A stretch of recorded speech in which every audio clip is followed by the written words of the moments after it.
Hello student, कैसे हो आप लोग। जीआईसी टेक्निकल यूट्यूब में आपका स्वागत है। मैं Ravindra Kumar. So last class we have discussed entropy of the ideal gas. Okay, last class we have discussed entropy of ideal gas. So we have discussed in this slide the entropy of ideal gas by the constant specific heat and constant specific volume. So what is the combination between them? Then we have found some formula, discuss one by one. Suppose we have an ideal gas. Suppose we have take a container. Suppose we have take a container, is pressure P, V and temperature T. Okay, pressure P, volume V and temperature T. So we found what is the entropy change of process 1 to 2. Suppose any process we are going to 1 to 2. So what is the change entropy from 1 to 2?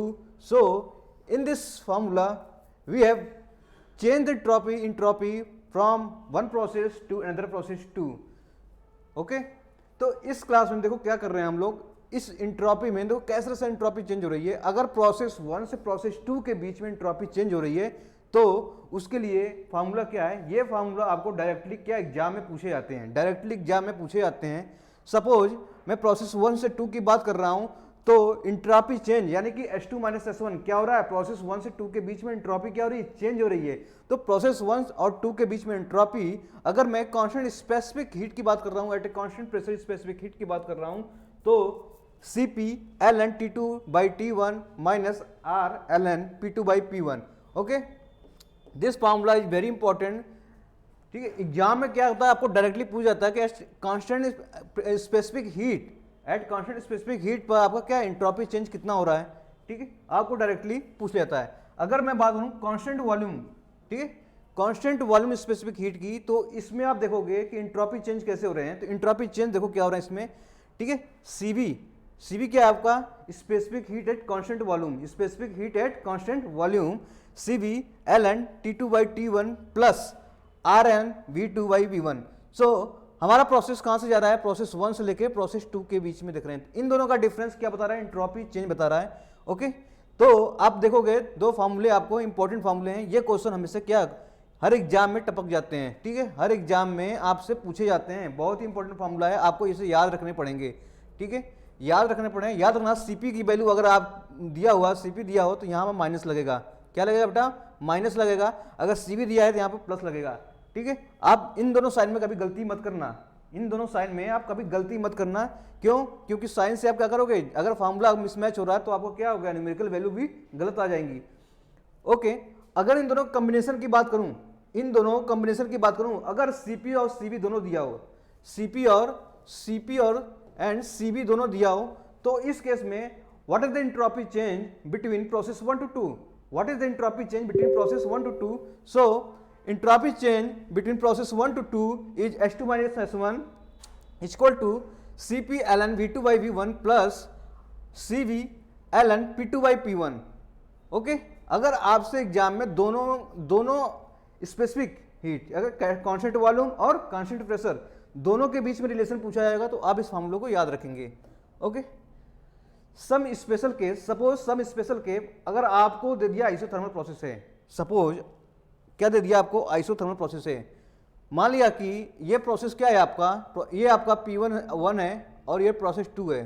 ठीक है, अगर ये process 1 to 2 हो रहा है, कौन सी process हो, isothermal process है। क्या है, आइसोथर्मल प्रोसेस। आइसोथर्मल में क्या होता है बेटा, आइसोथर्मल में क्या होता है, टेम्परेचर कांस्टेंट होता है। आइसोथर्मल में क्या होता है, आइसोथर्मल में टेम्परेचर क्या होता है, कांस्टेंट होता है। अगर आइसोथर्मल टेम्परेचर कांस्टेंट है तो ये फार्मूला देखो कैसे रिड्यूस हो जाएगा। अगर T1 बराबर T है तो क्या हो जाएगा, T2/T1 ln1 की वैल्यू क्या होती है, 0। ln1 की वैल्यू क्या होती है, 0। अगर ln1 की वैल्यू 0 हो जा रही है, इसका मतलब ये टर्म आपका क्या हो जाएगा, 0 हो जाएगा। जो आपका स्पेसिफिक हीट जो है आपका, इससे लगा हुआ टर्म क्या हो जाएगा, 0 हो जाएगा। अगर ये वैल्यू 0 हो गई तो ऑब्वियस बचा कितना आपका, ये बचा। तो अगर मैं इसे फर्दर रिड्यूस कर रहा हूं फार्मूले को, तो हम देख रहे हैं H2 - S1 बराबर Rn ln P2/P1. ओके, तो ये जो फार्मूला है, ये आज के एग्जाम में क्या हो रहा है, इस फार्मूले को एट ए कांस्टेंट आइसोथर्मल या कांस्टेंट टेम्परेचर बोलकर इसमें आपको एंट्रोपी चेंज पूछ लिया जाएगा, किसमें, आइडियल गैस में, किसमें, आइडियल गैस की बात कर रहे हैं हम लोग। तो आप याद रखना H2 minus S1 equal to minus time RL P2 by, क्यों, क्योंकि ये टर्म आपका क्या हो जाएगा, जीरो हो जाएगा। तो इस केस में आपकी वैल्यू क्या हो जाएगी, ये। अगर मैं माइनस साइन हटाता हूं, सपोज माइनस साइन हटा लेता हूं, तो क्या हो जाएगा, अगर मैं माइनस साइन हटाता हूं तो देखोगे जो आपका फॉर्मूला था H2 minus S1 equal to minus R ln, ठीक है, P2 बाई P1, यही तो था फॉर्मूला, क्या था आपका, okay, minus R ln P2 by P1। अब यहां देख रहे हैं बेटा, तो क्या हो रहा है, अगर मैं यहां पे देखूं, अगर मैं माइनस साइन को और हटाता हूं सपोज, तो आप देखोगे ln P1 बाई P2, ठीक है। तो ये क्वेश्चन जो है जेईई वगैरह क्वेश्चन में बहुत बार पूछे जाते हैं, ये क्वेश्चन जेईई वगैरह में बहुत बार पूछे जाते हैं। क्यों, कि अभी साइन को चेंज कर देगा तो आप कंफ्यूज मत होना कि साइन के चेंज हो रहा है, P1 बाई P2 हो जाएगा। जैसे साइन आ जाएगा तो ये क्या हो जाएगा, P1 बाई P2 हो जाएगा, अगर साइन है तो P2 बाई P1 हो जाएगा। तो ये चीज़ें बहुत ही इंपॉर्टेंट है, इसे बहुत ही अटेंशन से एक बार देख लेना फॉर्मूला, ठीक है, क्योंकि डायरेक्टली क्वेश्चन यहीं से आते हैं, डायरेक्टली क्वेश्चन यहीं से आते हैं। सो ये रहा आपका क्या, ये रहा बेटा आपका, ये रहा आपका entropy of ideal gas process 1 to 2, process 1 to 2 for constant specific heat, constant volume of specific heat and constant pressure of specific heat. तो जैसे भी आपको क्वेश्चन पूछा जाए तो आप निकाल सकते हैं, ओके। अब मैं बात करूं इस पे क्वेश्चन कैसे आते हैं, क्वेश्चन क्या आते हैं एंट्रोपी पे। तो एंट्रोपी वाला पोर्शन बेसिकली आपका क्या हो रहा है, ये इंड हो रहा है, इसके बाद अवेलेबल एनर्जी, ठीक है, ये प्रोसेस शुरू होगा। उसके बाद एक रिलेशन देखेंगे टीडीएस वाला, तो आपका क्या हो रहा है ये प्रोसेस, ठीक है। तो जल्दी क्या हो रहा है प्रोसेस 1 बाई 1 हम देखते जाएंगे। इस पर एक दो न्यूमेरिकल देख लेते हैं, जैसे क्वेश्चन आए हुए हैं अभी तक, तो कैसे क्वेश्चन आते हैं एंट्रोपी बेस पर, एंट्रोपी बेस पर क्वेश्चन कैसे आते हैं वो देख लिए जाते हैं।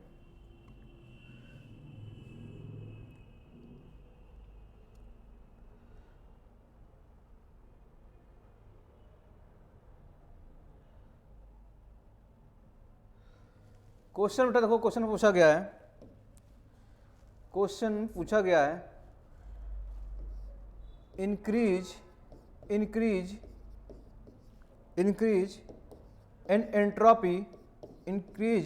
in entropy of a system represent, ठीक है।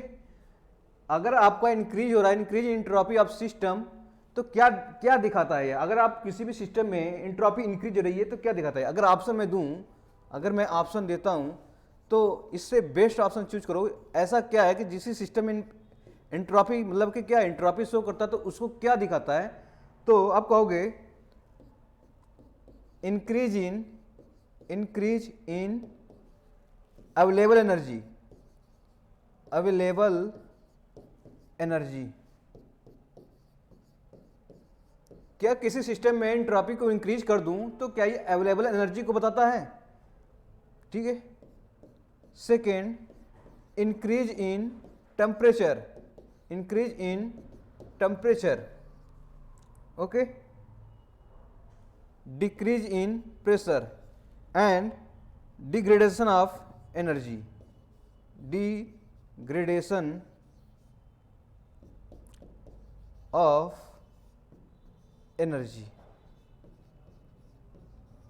Okay, degradation of energy.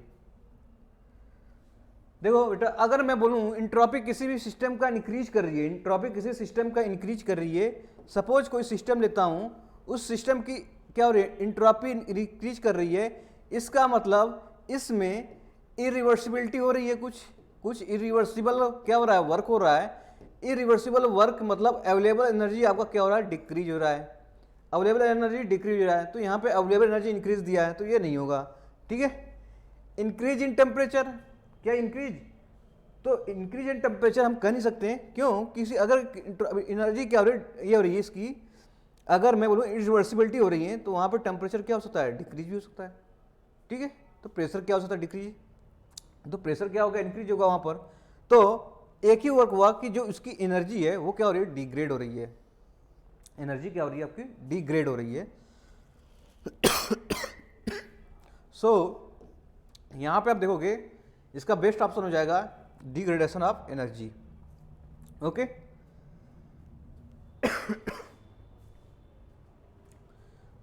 तो ये एक क्वेश्चन आए हुए हैं, बहुत ही इंपॉर्टेंट है, बहुत बार पूछा गया है, इसलिए मैंने इसको क्या किया, ले लिया क्वेश्चन को, कि इंट्रोपी का मतलब हुआ कि अब डिग्रेडेशन ऑफ एनर्जी। ठीक है, degradation of energy.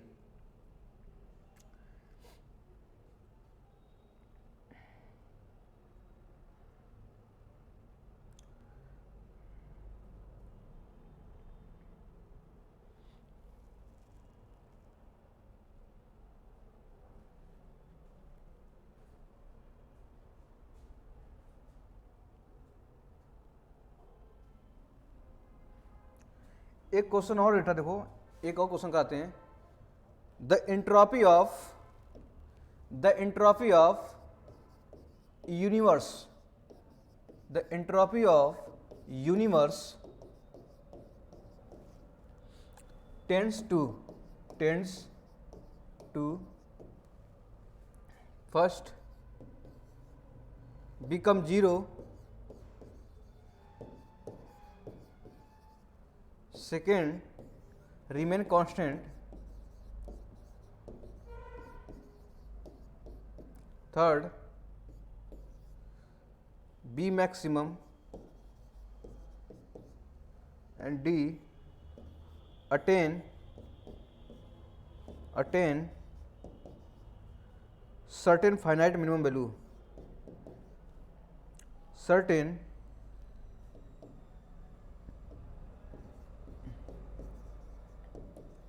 finite minimum value. Question ये देखा रखा है, क्वेश्चन दिया है कि entropy of universe tend to, अगर मैं बोलूं यूनिवर्स की एंट्रोपी, मैंने बताया था कि यूनिवर्स की एंट्रोपी अगर मैं बोलूं डेल्टा यूनिवर्स की एंट्रोपी, तो ये क्या आता था, delta S system plus delta S system plus delta S surrounding. Okay, आपका अगर डेल्टा सिस्टम प्लस सराउंडिंग है, इसका मतलब ये वैल्यू आपकी क्या होती है, ग्रेटर या इक्वल टू जीरो। ठीक है, तो डेल्टा एस यूनिवर्स की बात कर रहा हूं बेटा, यूनिवर्स की बात कर रहा हूं, तो ये एंट्रोपी हमेशा क्या होती थी, ग्रेटर या इक्वल टू किसके, delta S system plus delta S surrounding, delta S surrounding. Okay, अगर डेल्टा एस सराउंडिंग, अब ये देखोगे दोनों का सम क्या था, या तो जीरो होगा या तो उससे ज्यादा होगा। इसका मतलब यूनिवर्स की एंट्रोपी कांस्टेंट तो हो सकती है, कांस्टेंट हो सकती है, पर निगेटिव नहीं हो सकती है। क्यों, क्योंकि ये पॉजिटिव साइन है ना यहाँ पर, तो यूनिवर्स की एंट्रोपी हमेशा क्या होगी, या तो कांस्टेंट हो सकती है या तो क्या हो सकता है, मैक्सिमम हो सकता है। तो क्या यह रिमेन कांस्टेंट होगा, रिमेन कांस्टेंट होगा, तो या बिकम जीरो, जीरो का पॉसिबल ही नहीं है, क्योंकि यूनिवर्स आपका क्या हो सकता है, किसी कांस्टेंट तो हो सकती है, ये हो सकता है, पर मैक्सिमम ये भी नहीं हो सकता। ठीक है, नहीं मैक्सिमम एंट्रोपी में हो सकता है ये, तो कांस्टेंट की वैल्यू देखो। ठीक है, तो आपका ये होगा मैक्सिमम होगा या बी रिमेन्स कांस्टेंट, पर ये कब केस में होगा, जब सिस्टम ऑफ सराउंडिंग एंट्रोपी दोनों जीरो हो जाएगी। तो ऐसा क्वेश्चन में कहा नहीं है कि सिस्टम ऑफ सराउंडिंग क्वेश्चन दिया है, अगर नहीं दिया है तो हमें क्या करेंगे, बी मैक्सिमम, वो हमेशा पॉजिटिव होती है, यूनिवर्स की एंट्रोपी हमेशा क्या होती है, पॉजिटिव होती है, यानी मैक्सिमम होती है। तो इस केस में हम ये टिक करेंगे क्वेश्चन को। ठीक है, नेक्स्ट बेटा आपका है, ठीक है, नेक्स्ट है आपका अवेलेबल एनर्जी, नेक्स्ट है आपका अवेलेबल एनर्जी। तो अवेलेबल एनर्जी हम देख लेते हैं।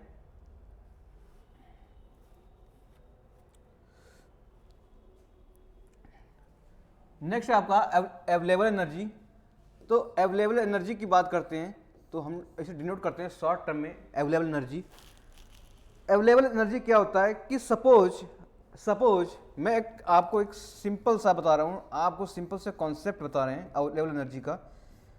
अगर मैं अवेलेबल एनर्जी की बात करूँ, if you talk about available energy, suppose आपका यह सोर्स है, क्या आपका सोर्स है और यह सिंक है, मैं एक इंजन की बात ले रहा हूँ। ठीक है, एक इंजन की बात ले रहा हूँ, हीट इंजन की ले रहा हूँ सपोज, तो आपने क्या किया, इस एनर्जी लो ग्रेड एनर्जी से कितना वर्क ऑब्टेन किया, सपोज ये वर्क ऑब्टेन किया, ठीक है, इस लो ग्रेड एनर्जी से कितना वर्क आपने ऑब्टेन किया, वही तो होगी इसकी अवेलेबल एनर्जी, ठीक है। एनर्जी इसका मतलब हुआ, क्या कर सकते हैं, ठीक है, हम कह सकते हैं कि कितने मिनिमम लो ग्रेड एनर्जी से क्या हाई ग्रेड एनर्जी की तरफ क्या कर रहे हैं, उसको कितना वर्क ले लिया उससे, तो वो क्या हुआ हमारा available energy.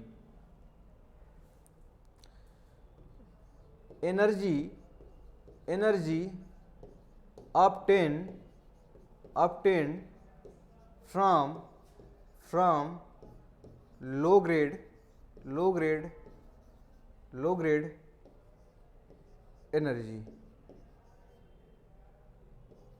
which called available energy, ठीक है। तो ये आपका क्या हो गया, ये आपका क्या होगा, अवेलेबल एनर्जी हो गया, ये अवेलेबल एनर्जी होगी, ये लो ग्रेड एनर्जी है, इस लो क्यों हीट किया आपका लो ग्रेड एनर्जी है, तो इससे कितना मैंने वर्क लिया वो अवेलेबल एनर्जी हो गई, और जितना हीट मैंने रिजेक्ट कर दिया वो अनअवेलेबल एनर्जी हो जाएगी, ठीक है। अनअवेलेबल एनर्जी जो सिंक पर रिड्यूस हो रही है वो हो जाएगी अनअवेलेबल एनर्जी। तो अब देखूंगा मैं अवेलेबल एनर्जी क्या हो रहा है, जितना हमें वर्क मतलब मिल रहे हैं, ठीक है, जो वर्क मिल रहे हैं हमको, वर्क यू मीन्स आप हाई ग्रेड एनर्जी, जितने भी हाई ग्रेड एनर्जी है वो क्या होंगे, अवेलेबल एनर्जी होंगे, available energy high grade energy जितने भी होंगे वो अवेलेबल एनर्जी होंगे, और जितने भी आपके रिवर्सिबल प्रोसेस है अनअवेलेबल एनर्जी है जो रिजेक्ट हो रहे हैं, तो ये हो गई हमारी क्या अवेलेबल एनर्जी। तो अवेलेबल एनर्जी की मैं सिंपल टर्म की बात करूं तो अवेलेबल एनर्जी कैसे लिख सकते हैं बेटा, अवेलेबल एनर्जी कैसे लिख सकते हैं, सपोज ये आपका Q1 था, इससे वर्क मिला W, और Q2 आपका क्या हो गया, heat rejected.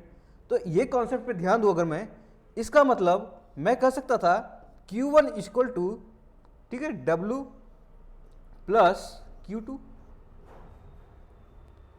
Q1 equal to कुछ तो आपने वर्क ले लिया, जो बची कितनी थी रिजेक्ट कर दिया, तो ये हो गया। अब देखो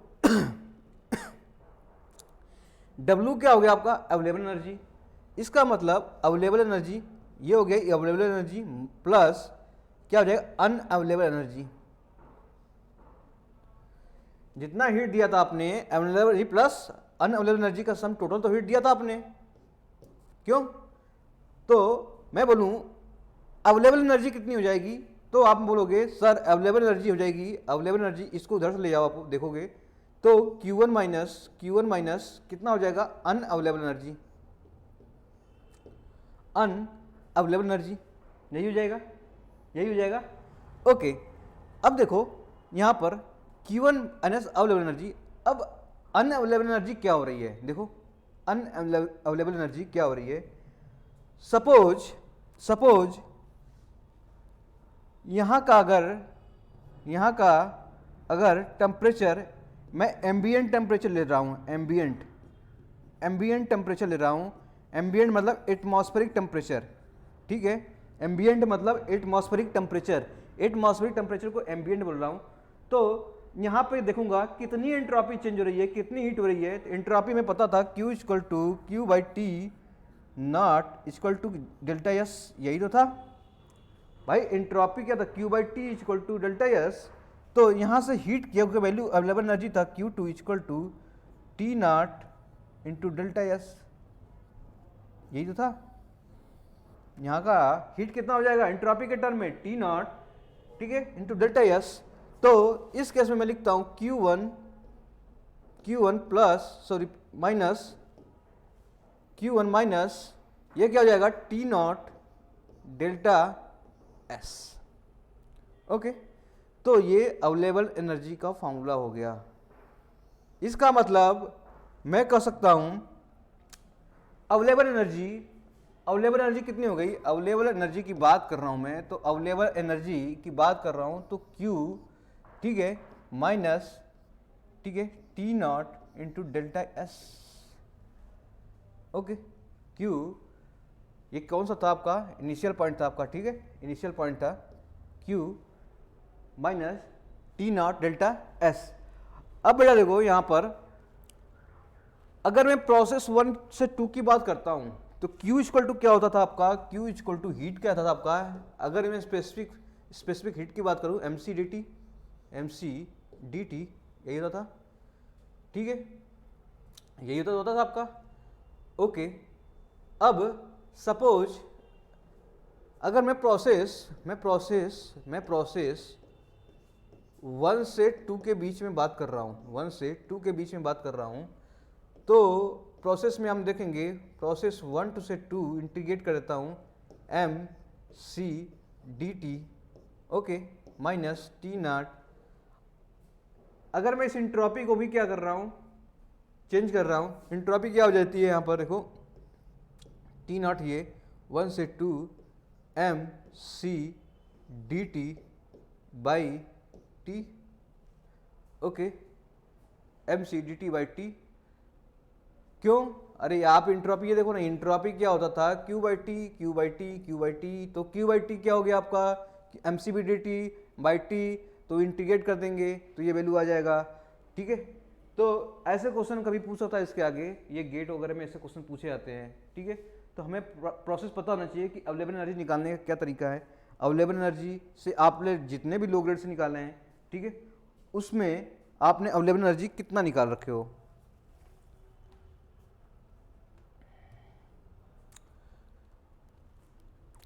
तो अगर मैं बोलूं इसको अवेलेबल एनर्जी को बोलूं तो अब देखोगे मैक्सिमम वर्क ऑब्टेन क्या कर रहे हैं हम लोग, कितना मैक्सिमम वर्क निकाल रहे हैं, ऑब्टेन कर रहे हैं, ठीक है, मैक्सिमम वर्क ऑब्टेन कर रहे हैं when the lower temperature would be when the lower temperature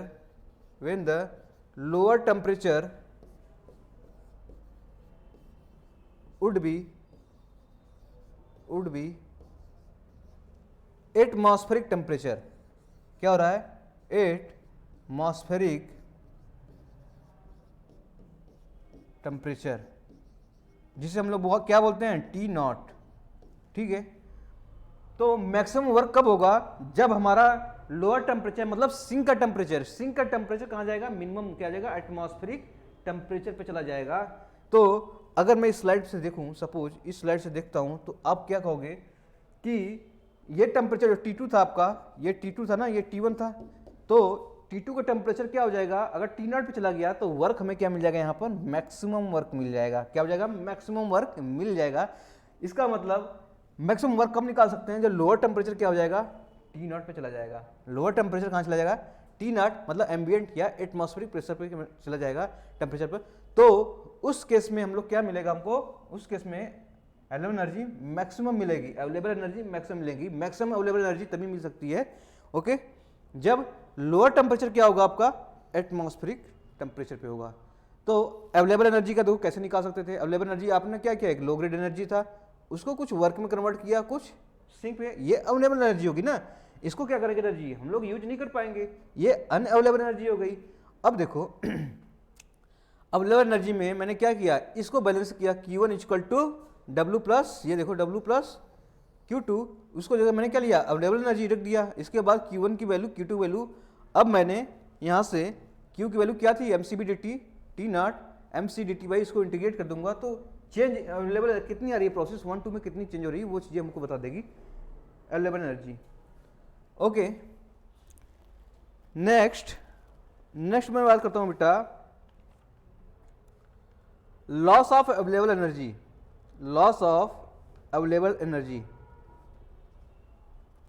तो लॉस ऑफ अवेलेबल एनर्जी की बात करता हूं मैं, तो एक क्वेश्चन बहुत ही इंपॉर्टेंट है, बार बार पूछे जाते हैं, ठीक है, loss of available energy,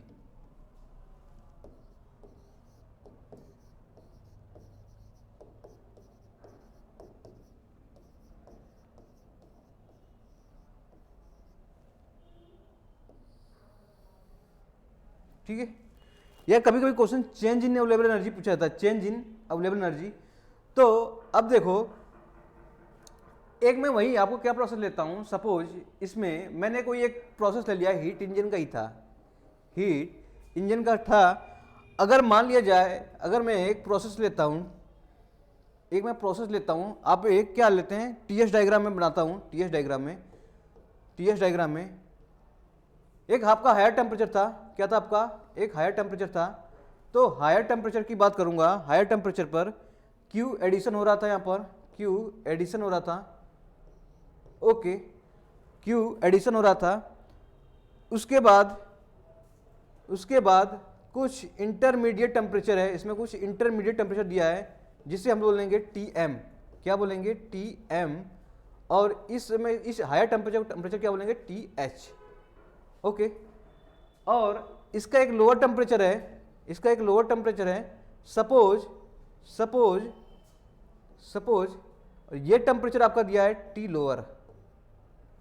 lower, तो इस केस में हम क्या देखते हैं, इस केस में हम देखते हैं कि अगर वैल्यू आपको एक इंटरमीडिएट टेम्परेचर आ रहा है, अगर एक इंटरमीडिएट टेम्परेचर आ रहा है, तो इस इंटरमीडिएट टेम्परेचर से हमारा क्या फर्क पड़ता है, कितनी लॉस ऑफ अवेलेबल एनर्जी होती है। यानी कि आप कह लो इसमें एक टेम्परेचर क्या हो रहा है, डिफरेंट आ रहा है। आप प्रोसेस 1 से 2 के ना बीच में ना जाके, 1 से 2 के ना जाके, और 1 से एक इंटरमीडिएट टेम्परेचर फिर 2 पे जा रहे हो, तो इस केस में कितनी लॉस हो रही है हमारी अवेलेबल एनर्जी, वो इसको बता रहा है। ठीक है। अब मान लो कुछ एडिशन हुआ Q2, तो अब यहां पे देखते हैं, क्या देखते हैं हम लोग, लॉस ऑफ अवेलेबल एनर्जी या चेंज इन अवेलेबल एनर्जी, या इसको लिख दो चेंज इन अनअवेलेबल एनर्जी। ठीक है। लॉस ऑफ, अगर लॉस ऑफ अवेलेबल एनर्जी का मतलब अनअवेलेबल एनर्जी बता रहा था, तो कितना चेंज हुआ अनअवेलेबल एनर्जी में, तो हमें बता रहा है। तो सपोज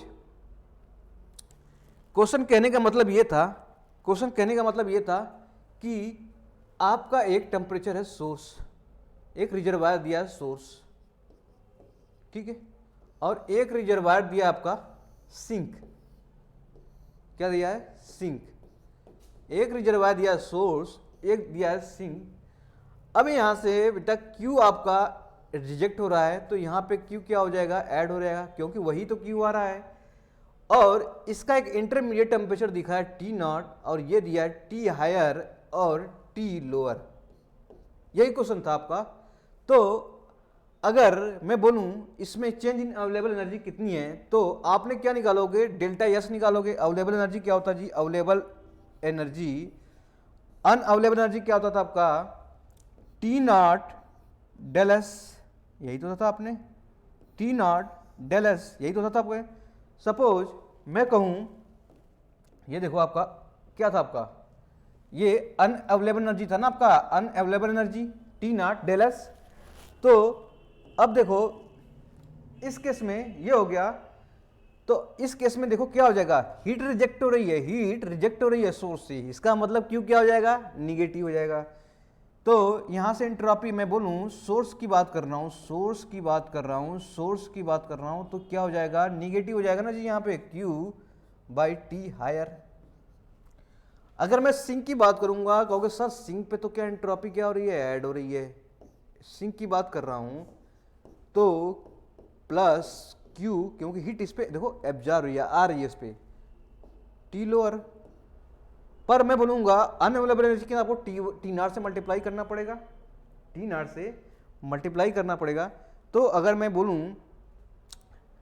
बोलूं यहां पर, ठीक है, तो प्रोसेस 1 की सोर्स की बात कर रहा हूं, तो कितना हो जाएगा, माइनस T0 Q बाई कितना हो जाएगा, T हायर, यही हो जाएगा। सोर्स अनअवेलेबल एनर्जी की बात कर रहा हूं, अनअवेलेबल एनर्जी, ठीक है, 1 की बात किया, अनअवेलेबल एनर्जी टू की बात कर रहा हूँ, ठीक है। तो T naught del H two कह सकते हैं, ये टी नॉट हो गया। इसका मतलब टी नॉट ये प्लस का हो जाएगा क्यू बाई टी लोअर। अब इन दोनों का डिफरेंस क्या हो जाएगा जी, ठीक है। कितना चेंज हुआ, कितना चेंज हुआ, तो change in available energy, change in unavailable energy equal to, इन दोनों को देखो, ये हो जाएगा टी नॉट कॉमन ले लो, क्यू कॉमन ले लो, आप क्यू कॉमन लोगे तो क्या हो जाएगा आपका, पहले ये दोनों को लिखो, T naught Q by T lower minus T naught Q by T higher. Okay, अब ले लो, इसको क्या किया मैंने, इन दोनों को ऐड कर दिया, तो टोटल चेंज कितना आ जाता है आपका। अब देखो इसमें आ जाएगा क्यू बाहर ले लोगे, क्यू इक्वल टू क्यू अब ने बाहर ले लिया तो बचा क्या आपका, T naught by T lower minus T naught by T higher. Okay, तो ये बचा। इसका मतलब लॉस ऑफ अवेलेबल एनर्जी, या करो लॉस ऑफ अवेलेबल एनर्जी, या चेंज इन अनअवेलेबल एनर्जी, ये क्या हो जाएगा बेटा, ये हो जाएगा आपका, इस केस में क्यू आपने बाहर लिया है, तो क्यू आपने बाहर लिया है तो टी नॉट आपका एम्बिएंट टेम्परेचर हो गया, टी आपका हायर लोअर टेम्परेचर हो गया, माइनस टी नॉट ये हो जाएगा टी हायर टेम्परेचर। तो ये बेसिकली फॉर्मूला हो गया, इससे आप रट लो, पता होना चाहिए, प्रोसेस बता दिया। इससे क्वेश्चन हमेशा आपको एक पूछे जाते हैं, बहुत ही इंपॉर्टेंट क्वेश्चन है ये, बहुत ही आपको इंपॉर्टेंट फार्मूला है, पूछे जाते हैं। मैं इस पर एक क्वेश्चन भी करा दे सकता हूँ अभी, जो क्वेश्चन आए हुए हैं, आते रहते हैं और आएंगे भी।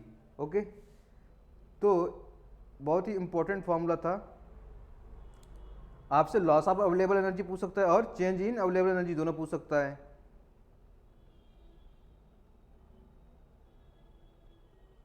देखो क्वेश्चन है आपका, what will be loss of available energy, क्या लिया है, what will be loss of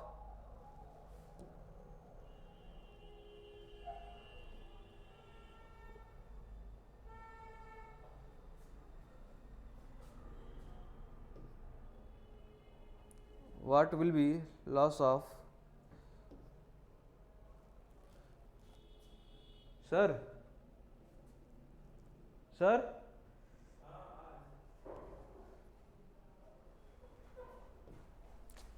ये आ गया सर।